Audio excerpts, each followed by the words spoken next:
Hi, everybody. Let me start by saying the obvious. These aren't normal times.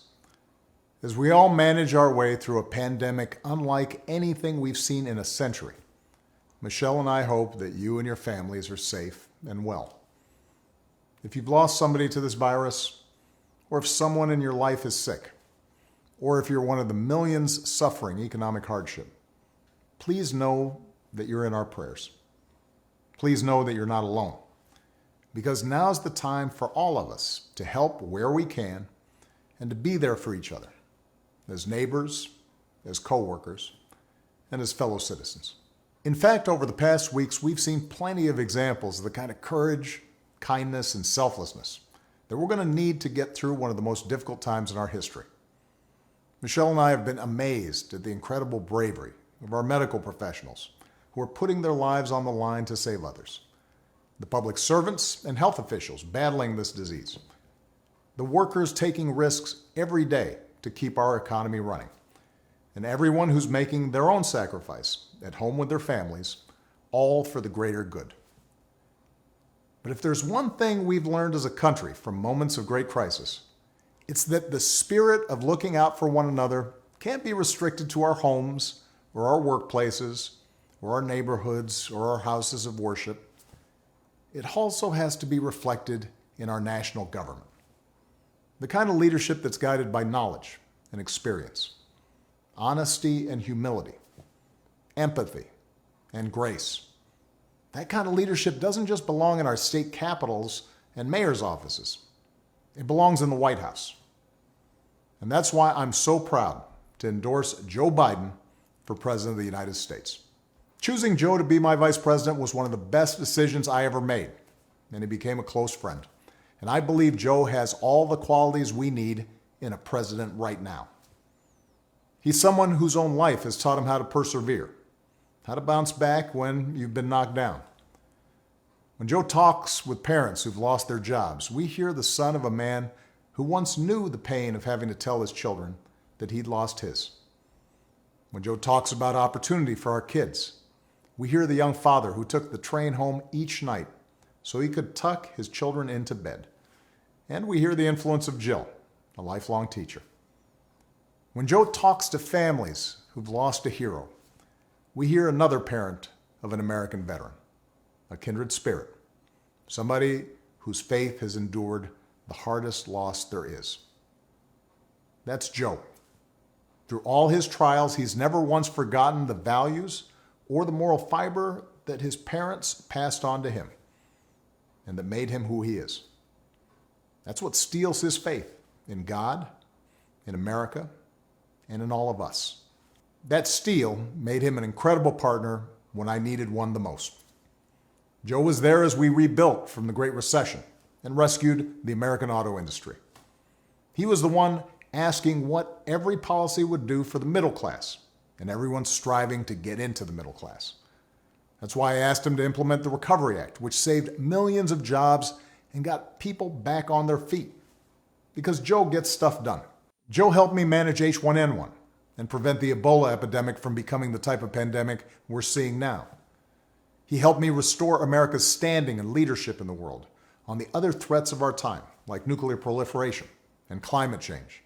Joe has the character and the experience to guide us through one of our darkest times and heal us through a long recovery. And I know he'll surround himself with good people. Experts, scientists, military officials who actually know how to run the government and care about doing a good job running the government and know how to work with our allies and who will always put the American people's interests above their own. Now, Joe will be a better candidate for having run the gauntlet of primaries and caucuses alongside one of the most impressive Democratic fields ever. Each of our candidates were talented and decent, with a track record of accomplishment, smart ideas, and serious visions for the future. And that's certainly true of the candidate who made it farther than any other, Bernie Sanders. Bernie's an American original, a man who has devoted his life to giving voice to working people's hopes, dreams, and frustrations. He and I haven't always agreed on everything, but we've always shared a conviction that we have to make America a fairer, more just, more equitable society. We both know that nothing is more powerful than millions of voices calling for change. And the ideas he's championed, the energy and enthusiasm he inspired, especially in young people, will be critical in moving America in a direction of progress and hope. Because for the second time in 12 years, we'll have the incredible task of rebuilding our economy. And to meet the moment, the Democratic Party will have to be bold. You know, I could not be prouder of the incredible progress that we made together during my presidency. But if I were running today, I wouldn't run the same race or have the same platform as I did in 2008. The world is different. There's too much unfinished business for us to just look backwards. We have to look to the future. Bernie understands that, and Joe understands that. It's one of the reasons that Joe already has what is the most progressive platform of any major party nominee in history. Because even before the pandemic turned the world upside down, it was already clear that we needed real structural change. The vast inequalities created by the new economy are easier to see now, but they existed long before this pandemic hit. Health professionals, teachers, delivery drivers, grocery clerks, cleaners, the people who truly make our economy run, they've always been essential. And for years, too many of the people who do the essential work of this country have been underpaid, financially stressed, and given too little support. And that applies to the next generation of Americans. Young people graduating into unprecedented unemployment. They're going to need economic policies that give them faith in the future and give them relief from crushing student loan debt. So we need to do more than just tinker around the edges with tax credits or underfunded programs. We have to go further to give everybody a great education, a lasting career, and a stable retirement. We have to protect the gains we made with the Affordable Care Act, but it's also time to go further. We should make plans affordable for everyone, provide everyone with a public option, expand Medicare, and finish the job so that healthcare isn't just a right, but a reality for everybody. We have to return the U.S. to the Paris Agreement and lead the world in reducing the pollution that causes climate change. But science tells us we have to go much further, that it's time for us to accelerate progress on bold new green initiatives that make our economy a clean energy innovator, save us money, and secure our children's future. Of course, Democrats may not always agree on every detail of the best way to bring about each and every one of these changes. But we do agree that they're needed. And that only happens if we win this election. Because one thing everybody has learned by now is that the Republicans occupying the White House and running the U.S. Senate are not interested in progress. They're interested in power.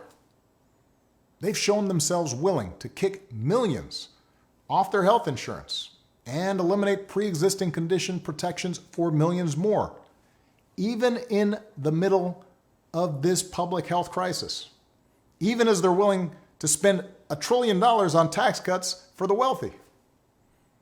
They've given polluters unlimited power to poison our air and our water and denied the science of climate change, just as they denied the science of pandemics.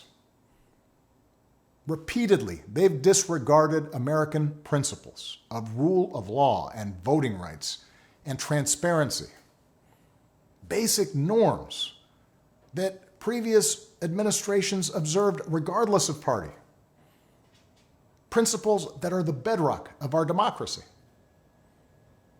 So our country's future hangs on this election, and it won't be easy. The other side has a massive war chest. The other side has a propaganda network with little regard for the truth. On the other hand, pandemics have a way of cutting through a lot of noise and spin to remind us of what is real and what is important. This crisis has reminded us that government matters. It's reminded us that good government matters, that facts and science matter, that the rule of law matters, that having leaders who are informed and honest and seek to bring people together rather than drive them apart, those kind of leaders matter. In other words, elections matter.